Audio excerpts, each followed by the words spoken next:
Welcome everybody to Click Moments, where the right information at the right time is a portal from where you are to where you want to be. And I'm your host, Beth Orr, and this is episode 4. And today we're going to be talking about the culture of silence.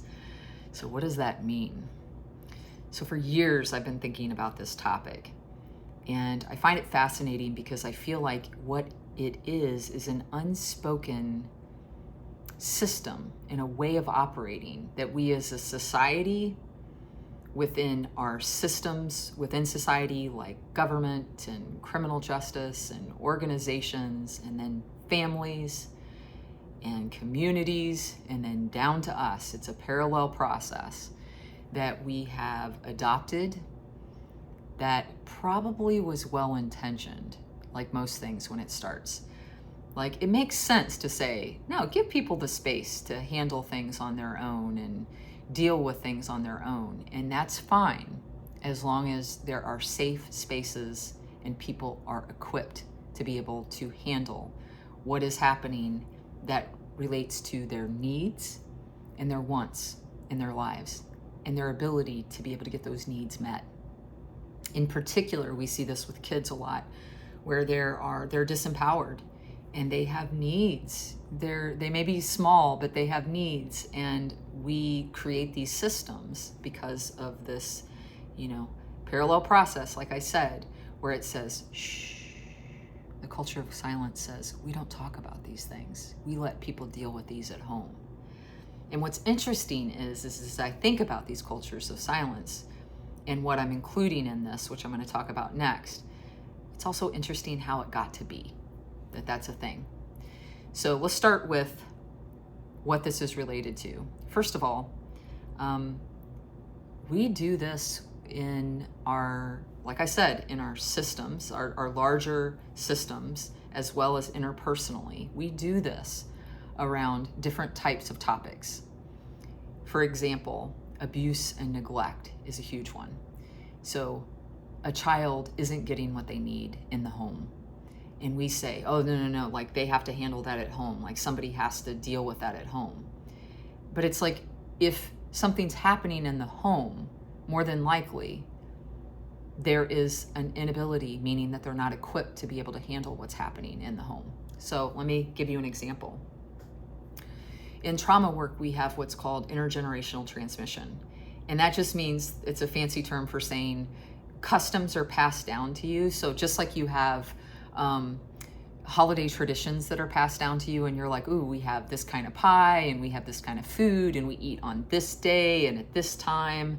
You pass those down. You also have passed down what you talk about, what you don't talk about, what you can deal with, what gets told or confronted with within your family systems or to other people outside of you. And so many things, if there are conflict, get said, we're not going to talk about this. So we've got these kids, and then in adulthood, we have domestic violence. I worked in an organization where 87% of the people that were coming through, the families, had domestic violence. And what happened is in domestic violence also, there's a shh, don't talk about this. This is something that you deal with at home. This is between the couple. But yet that's where the system issue lies. So there is this dominance that is suppressing somebody else. And because we don't have family systems that have been equipped to handle it and to have these difficult conversations, then it persists. And in a culture of silence, we're like, we don't deal with that. In fact, the interface that we have, if there is interfaces with a criminal justice system that is not equipped to fix that issue, instead, it's equipped to handle any legalities. So it can actually exacerbate the issue, because somebody's going to go back into that situation. It's going to make it better temporarily, but it's not long-term meant to fix that system. So we've got abuse and neglect and domestic violence, but we also have other ways that this culture of silence is perpetuated and expected from people. And that's in our politics and in religion. So when we have a difference of opinion now, it's expected that we just be quiet about it. We don't even talk about it anymore. It used to be that there was a respect between having a difference of opinion, but now we've gotten to a place where it's like there's right and there's wrong, and there's one stance for that, as opposed to, of course, there's people born into many different cultures and backgrounds and traditions, including religious beliefs and political opinions. And so instead of talking about it and learning how to have a conversation and having a tolerance and the skills to have those conversations, we've got this culture of silence that says, no, no, no, we don't talk about that, which creates this opposition with each other. Instead, I would like to propose that we have a culture of compassionate truth and radical listening, to where we can create safe spaces to where it is okay to have a difference of opinion, that we can respect that and have a tolerance for that, but we can also create some ground rules and some spaces that allow for people to be safe, because you can't tell your truth if you don't feel like it's a safe place in order to do that, or if it's not. So this culture of silence includes abuse and neglect, it includes domestic violence, it includes ways that we have differences of opinion, and that's around politics and religion. It could even be in relationships around differences of how you parent, or how you want to handle different things in your home. But instead of dealing with it, oftentimes we're like, let's just keep the peace, which it's not keeping the peace. There's actually a lot of feeling and emotions that are underneath the quiet and the silence that are eating us up inside. And this is why I'm such a proponent for a vision for something different than this culture of silence, because the silence is an illusion of peace. It's an illusion of safety. It's actually just an undercurrent that's getting ready to erupt when we don't have the ability to have a safe place to connect and to feel safe. It's also just absolutely exhausting to be able to suffer in silence on our own, when that is the expectation, that people that have been abused and neglected don't get their needs met, that they suppress it, that they deny it, that they have to learn to control their environment and keep everything at bay. Oh, that's exhausting. It's so exhausting, as opposed to learning how to enter into systems or creating systems around you or within yourself in order to create safety. Another way that we have culture of silence is when we need help. We're expected to deal with things on our own, to deal with it ourselves in isolation. And what's interesting is that so many times it's in our own heads and in that isolation that we don't know how to deal with it, which is why we're having the emotional reaction in the first place. And so it's left to us, and anytime you're one person trying to solve a problem compared to a group of people or a trusted small group, we're at a disadvantage.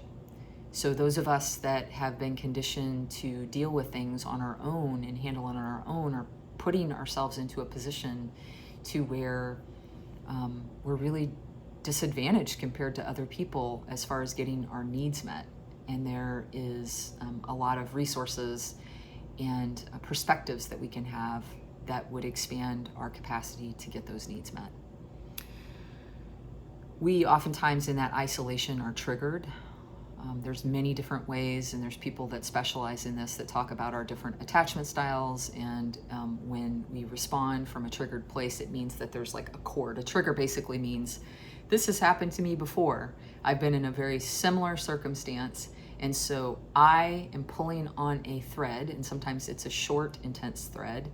Sometimes it's a long, intense thread, meaning that there are many different situations in your life that have brought up this similar reaction and emotion. And until we understand what's on that thread, learn where that comes from, bring light to it, which comes from not being silent, which comes from communicating about it. Until we learn what's on that cord, then we will react from a place just like it happened every single other time. And we will not be thinking clearly in that space. So there are safe spaces when I talk about this compassionate truth and this radical listening and creating safe spaces, there are places that we can go to get to the root of what's happening. But first we have to know that there is something happening. We have to say it out loud. We have to have a vision for something different. And then we begin to go about creating safety. And so part of that is, number one, understanding what's happening. This can happen in many different systems. I'm a huge proponent as a therapist of therapy. There's many different types of therapy. You can go through traditional therapy. There's EMDR, there's ART, accelerated resolution therapy, not art therapy, but accelerated resolution therapy. But there are different ways that you can handle what's happened to you, get to the root of it and understand it. And then over time, in healthy, safe environments, you'll fumble through at first. It's always going to happen that you fumble through. But when you have ground rules, committed spaces where people are devoted to getting better and listening and hearing you from their heart, and you mutually create a safe space that says this is how we're going to respond and we're in agreement to that. When you create some of those ground rules, you can start to be able to have places that you can speak your truth and not fumble through, but have some pre-arranged rules. And I would say that, obviously when you're in those spaces, you need to be not triggered.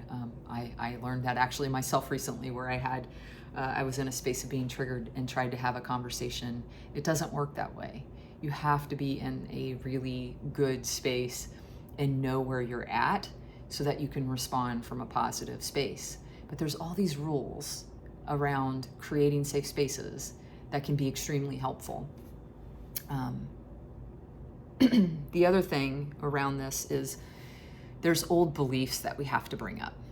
So with these old beliefs, in my family system, we had this pull yourself up by your bootstraps mentality, which basically said, yeah, you're feeling a lot, but get over it. Pull yourself up by your bootstraps. You're going to be fine. So it suppresses it. It pushes it down. And when you suppress it long enough, you can deny it. Suppression is there's something there, but you push it down. Denial is you don't even know it's there. It's a total blind spot. And those are scary. I've had those happen in my life where they come out of nowhere.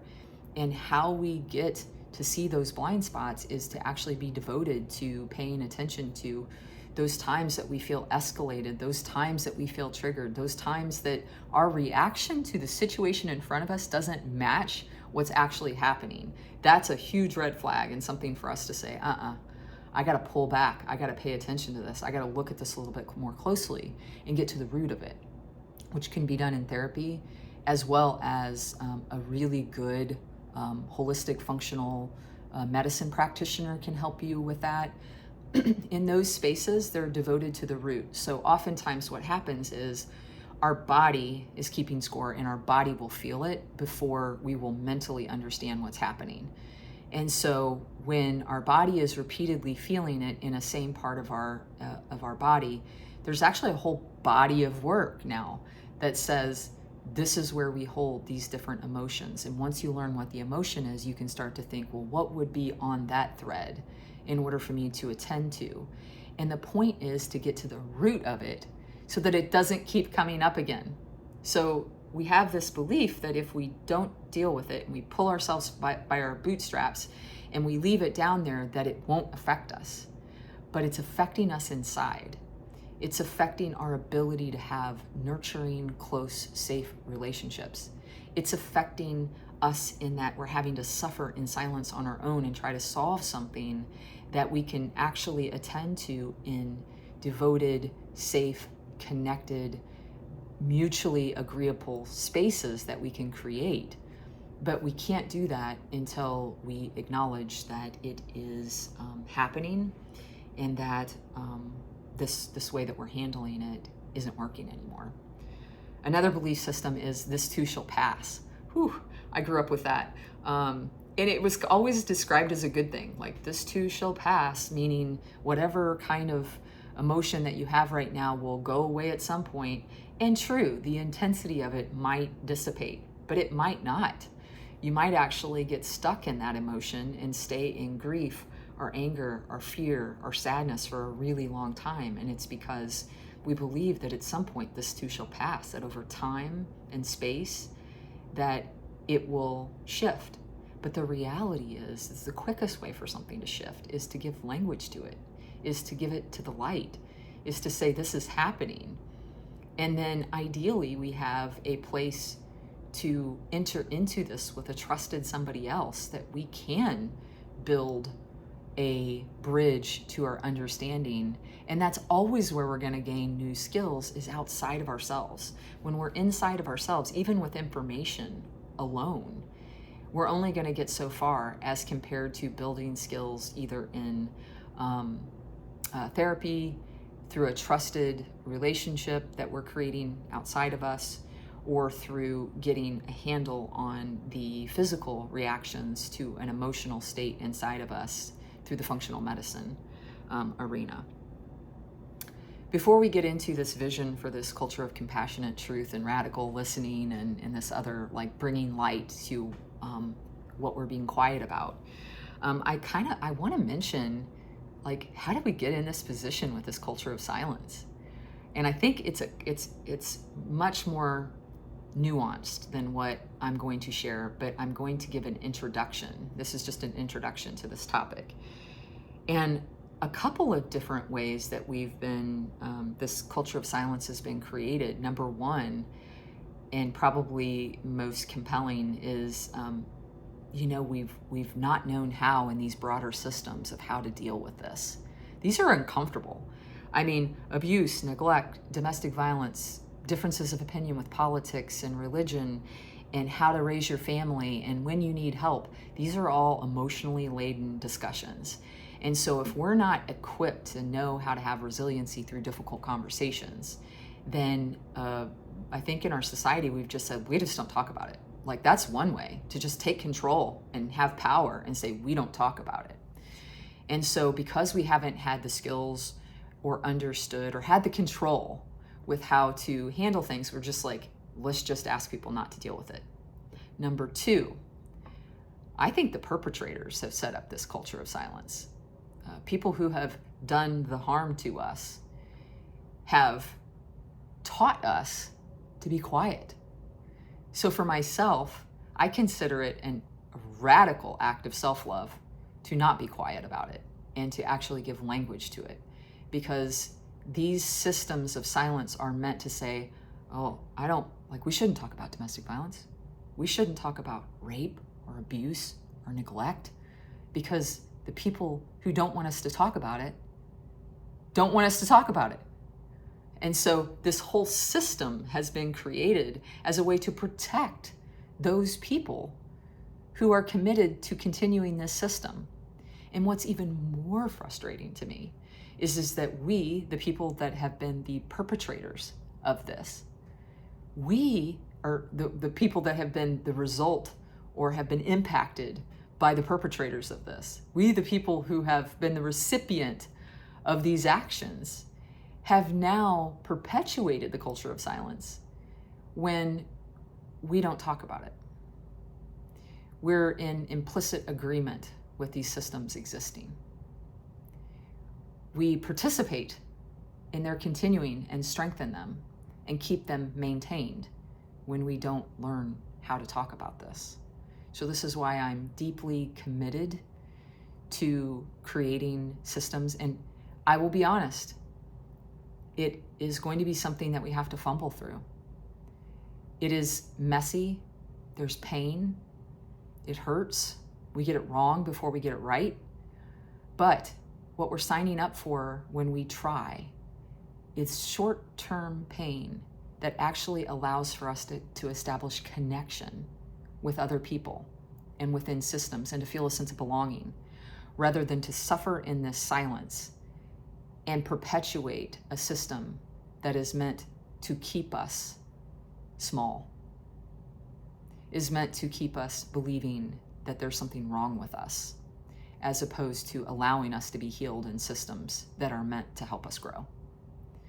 When we get outside of ourselves and we learn skills, we learn to step forward and lean in to what's happened to us and to say, oh my gosh, I'm feeling all of this emotion, but that's okay. I'm going to get through this, and I'm going to learn the skills to self-regulate and to be able to enter into connection and to be able to learn what it means to create safe environments. When we do that, that is a way for us to say, I'm not participating in this anymore. I'm going to commit my energy towards fumbling through, but at least I'm not a victim anymore.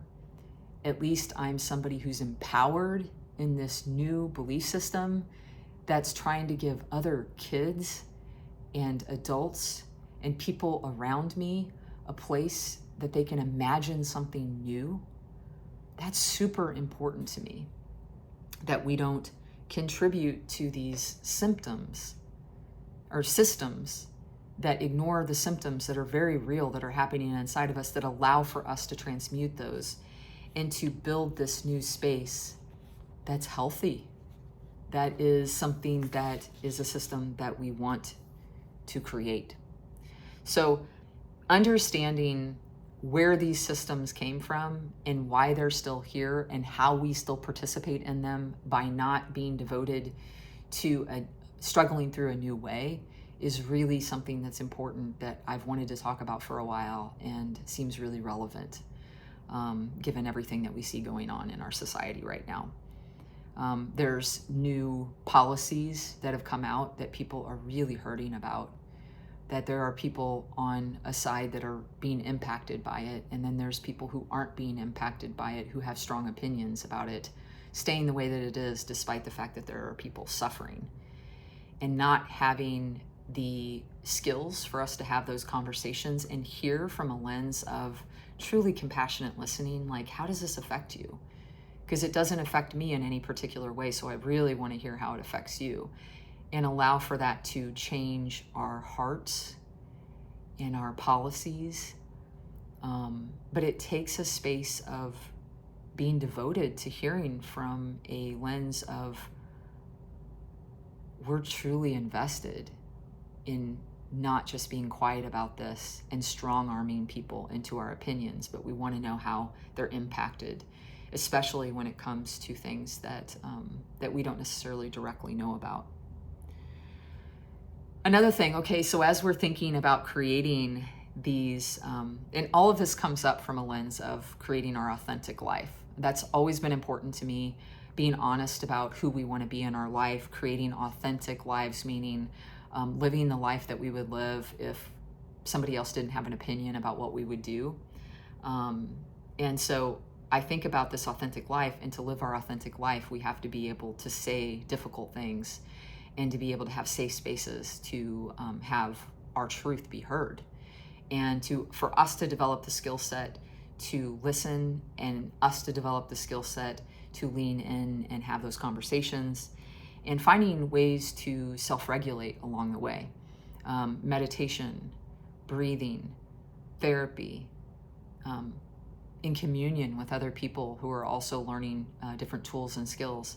It's really important to find a place to develop competence, empowerment, a place that we can belong as we're fumbling through being safe, and creating those places, as opposed to possibly outdated ways that we've dealt with it in the past, which can be when we're triggered and we feel not enough, when we feel like it's a weakness to respond from a space of not looking completely competent, when we're afraid to feel fear, when we're afraid to feel abandoned, when we're having all of these trauma responses, or we feel like we're going to be judged, or somebody's going to make fun of us, or somebody's not going to understand us.